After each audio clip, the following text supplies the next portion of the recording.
This week's parasha or Torah portion is Vayikra. It's Leviticus 1:1 through 5:26 in Hebrew, or through 6 verse 7 in English.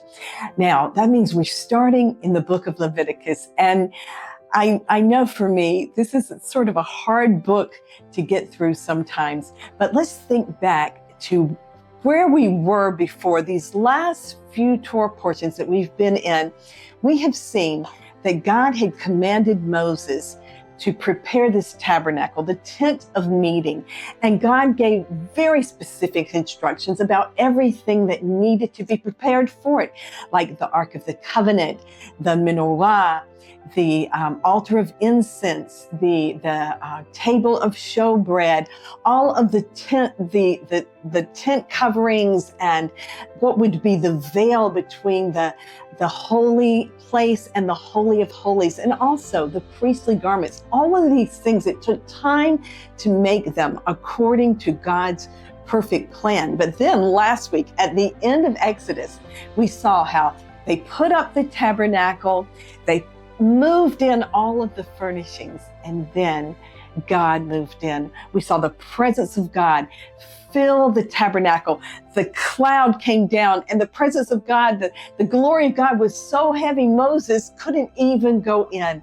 So now everything was ready. This tent of meeting, this tabernacle was ready for God to be there in the midst of his people Israel as they were there in the desert. So now everything's in place.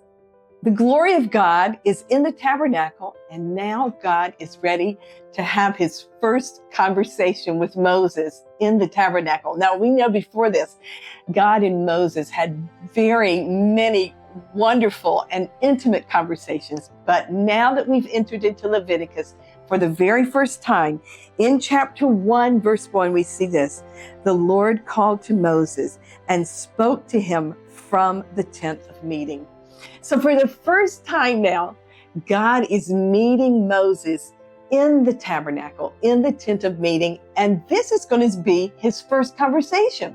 So it's got to be a very important conversation. And what was this conversation about? This whole Torah portion deals with his first conversation, the thing that was so on God's heart. And what it was all about was healing our relationship with God. Sin had come into mankind, and it had broken the wonderful relationship that we had with God. And this relationship needed to be repaired. And so now God starts to talk about how is this relationship going to be repaired. In these just like 5 chapters, I want to just give to you the key words, because these key words will convey the whole heart of this conversation. The word priest in this Torah portion, I counted, and in all of these countings, maybe I'm wrong, but it's close. I counted 40 times the word priest. It also says when he offered up these offerings, it was like a soothing aroma to the Lord. That phrase is here 9 times. We see many times the word atonement. We see the word blood 24 times. We see the word fire many times, but we see the word offering or offer 125 times.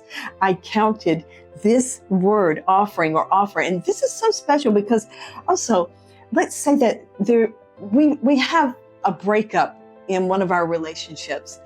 What's one of the first things we try to do? We try to bring an offering to that person to help heal the relationship.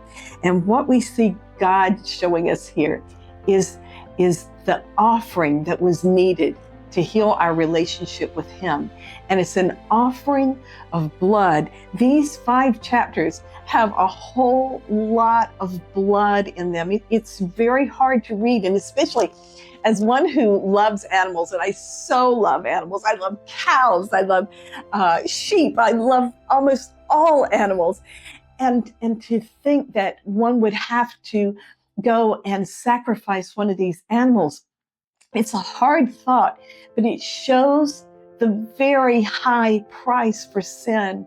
And God wanted the children of Israel to know that the price of sin was a hard price. It was a high price.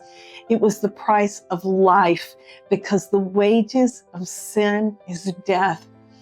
But God made a way for us. Now, here in these 5 chapters, we see that the way that he made was through the offering of these animals. But this only pointed to what was going to be ultimately the perfect sacrifice, which we also see in Passover, which we're quickly coming into, the perfect sacrifice, which was the Passover lamb, the Messiah, who was going to fulfill all of this. And he was going to be the way to make the perfect sacrifice for each one of us and to heal our relationship with God. I hope you have a wonderful day.